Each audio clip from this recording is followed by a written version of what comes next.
As the sun slowly dipped below the horizon, I was in the kitchen preparing dinner, chopping ingredients, stirring sauces, lost in the routine of it all.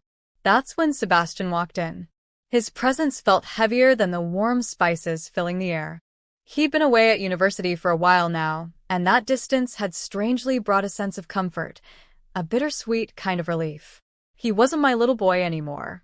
He had returned with a new sense of maturity, carrying himself with a confidence that wrapped around both of us in a thick, unspoken way. The child I once tucked in every night was gone, replaced by a grounded young man who stood on his own. I turned to glance at him, and something in the quiet look he gave me made me pause. There was depth in his eyes, something I couldn't quite put into words. He sat watching me, his gaze different from the curious glances he used to throw my way over cereal bowls years ago. I missed that innocence, that sparkle in his eyes when he'd ask, "What's that?" while I made breakfast. Now, that innocent curiosity had vanished. It had been replaced by something else, something I didn't know how to name. Over dinner, we talked about small things, making light conversation to ease the air. But every time he looked at me, it felt like his eyes were cutting through my thoughts, sensing the strange tension lingering between us. That tension held something neither of us dared to voice. Afterward, he suggested watching one of our old favorite movies, something we used to enjoy when he was little. I agreed. In the dim light, sitting close to him on the couch, I couldn't ignore it anymore. The way he had grown, the way he had changed. And somewhere deep inside, I felt torn between the mother in me and another feeling I didn't want to recognize. At one point, his hand brushed the edge of the couch, grazing mine. That's all it was, just a slight, innocent touch. But something inside me stirred, sharp and sudden.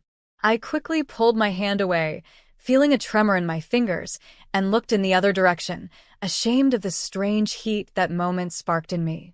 I told myself I shouldn't feel this. I couldn't feel this. My thoughts began to spiral. I mumbled something about being tired and got up to go to bed, hoping sleep would reset whatever was wrong inside my head. The next morning, I tried to shake off the unsettling weight clinging to me, distracting myself by making coffee. Sebastian came into the kitchen, his eyes still carrying that same unreadable look from the night before, that heavy gaze that seemed to know too much. When he asked if I wanted to go for a walk, I hesitated. But ignoring the tension between us wasn't helping. Maybe walking that old familiar path would ground us again, bring things back to normal. As we strolled beneath the trees, memories came flooding back, of fairy tales I used to tell him, of our picnics, of his bright laughter echoing through the woods when he was small.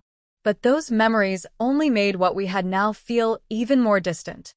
Things had changed. We had changed. We walked back in near silence, the only sound being the crunch of leaves under our feet and the soft whisper of the wind. By the time we returned home, night had fallen. Inside, I turned on the stove, letting the sound fill the quiet. Sebastian lingered near the door, the seriousness in his expression deeper now, more intense, more impossible to ignore. When I felt his gaze on me again, I turned, searching for something to say, anything to break the silence. But the words wouldn't come. He stepped forward, eyes filled with something complicated, something heavy enough to pull both of us under. We stood in silence for what felt like forever. Then he spoke, voice quiet but steady. "Mom," he said, taking a breath, "sometimes I feel like, I don't know, like you look at me differently. Like something's changed." His words hit me hard. A part of me wanted to comfort him, to brush it off. But another part knew we couldn't cross this invisible line. I swallowed, trying to keep my voice calm. "Sebastian," I said softly, "you're my son. I'm your mother." I kept repeating it in my head like a prayer, like a lifeline. But deep down, something inside me cracked. He looked down, then met my eyes again. "I know," he whispered. "I do. It's just sometimes there are feelings I can't shake no matter how much I try. Saying it out loud feels strange, I guess." I could feel the weight of what he was struggling with. The tension in his voice made it clear. He wasn't just talking to me, he was also trying to reason with himself. Every part of me wanted to reach out, to tell him it would be okay, to hold him like I used to. But we couldn't go back.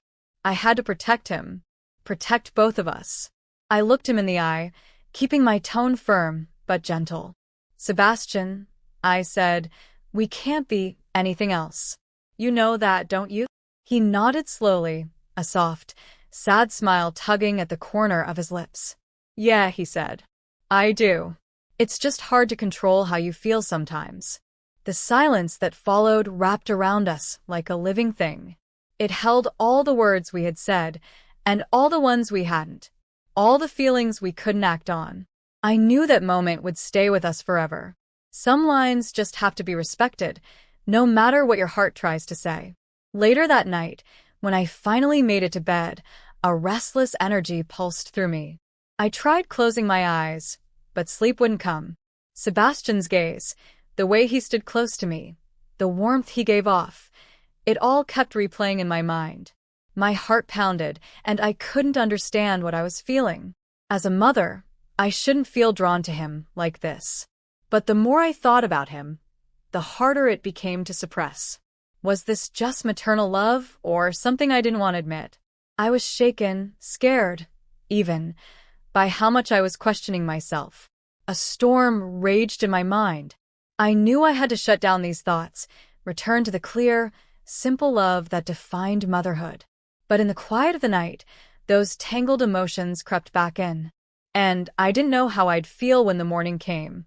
I had to find the strength to keep my boundaries firm, to keep our world safe. But still, a part of me wondered, what if I just let myself feel it? Would that really be so wrong?